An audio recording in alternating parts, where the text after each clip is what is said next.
There's typically a large disconnect between what your mechanic is actually recommending and what you're being told. Before we get all the way into this video, if you could go ahead and hit like, subscribe, maybe drop a comment, share it with a friend. It helps the channel out a ton. We're still growing. I appreciate it. Let's get into this. There's a lot of telephone, playing the game of telephone inside of a shop that you probably didn't imagine happen. So obviously you generally converse with a service writer. Sometimes you converse with a service manager. Sometimes you might even talk to the owner. Maybe on occasion you'll talk to a mechanic. The mechanic will be generally the last one you talk to, because to get to us to talk to us, you have to go through a bunch of different other people because we work on cars. Our job is not talking to people, obviously.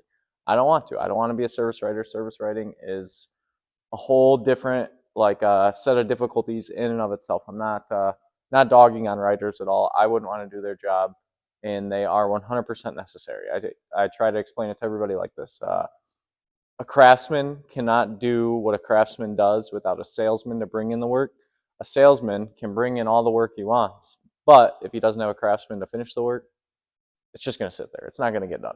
So you need both working in tandem. And inside of a shop, when the mechanic relays information to a service writer, then the service writer takes that information, puts it through the lens of what the owner wants the shop to put out, and then recommends different things based on that lens. So, like, let's say I recommended spark plugs for a tune-up. Well, he's also probably going to recommend coils and a fluid service and two other fluid services because of based on mileage that the mechanic never recommended. And then in your mind, you hate the mechanic because I looked at it. Now I'm telling you that your 60,000 mile vehicle has all these problems. So there is a large disconnect, and it can be a large issue. And then there's the other problem of when a mechanic sells a job. I'll use control arms for example. So on some vehicles, the control arms, the bushings, you could take the bushing out and replace the bushing by itself. On some vehicles you can't. On some vehicles you could take the ball joint out, replace the ball joint by itself, and on some vehicles you can't. And the mechanic would typically have to tell the service writer, because the service writer wouldn't know the difference on when to replace one versus the other versus the other. So when a service writer is recommending stuff that a mechanic did not recommend, he is likely to miss stuff. He's likely to miss like the internals of the parts that the mechanic would already know he would have to also ask for, the other parts that the mechanic would already know he would have to ask for because they would have to come off.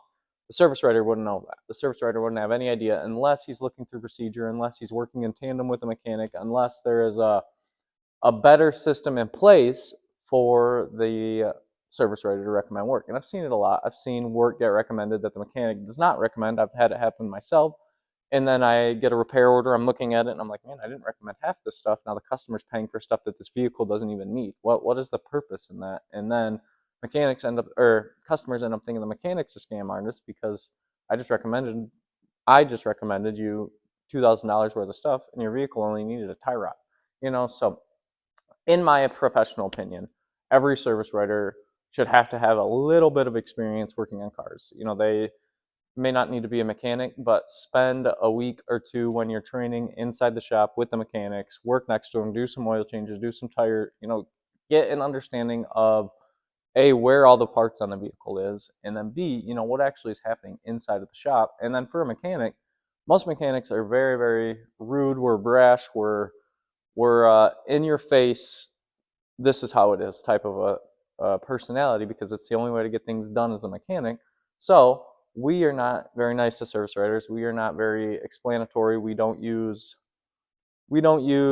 good terminology to actually explain stuff to service writers so they can go back to the customer fully knowledgeable and say, hey, I know exactly what's going on with your vehicle, A, B, C, and D. This is what's wrong. The mechanic explained it to me perfectly. We're on the same exact page here. If you replace this, it'll fix your vehicle. But while you're replacing this, we're already going to be in here, and it'll only cost you an extra hour of labor to replace this other part, versus if this part goes bad while we're not replacing it, it's going to be a 10-hour repair.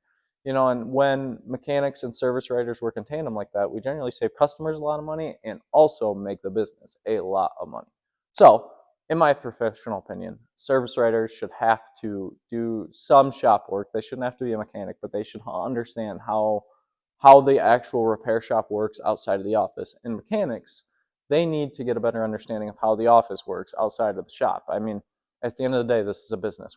Yes, mechanics, we just fix cars. That's our job, but it's a service business. So we have to work on that service industry. We have to work on that service side, and we have to be more like go with the flow and willing to help a service writer out. More go with the flow, willing to, hey, the service writer recommended this. It's not something we recommended, but the vehicle could technically use it based on mileage, based on manufacturer recommendations. So we're going to go ahead and we're going to knock this out for them, type of a thing. Let me know what your guys' thoughts are. Drop them in the comments. And if you like this video, you made it this far, please hit like and subscribe. But if you agree, let me know. If you don't agree, let me know why and what I missed.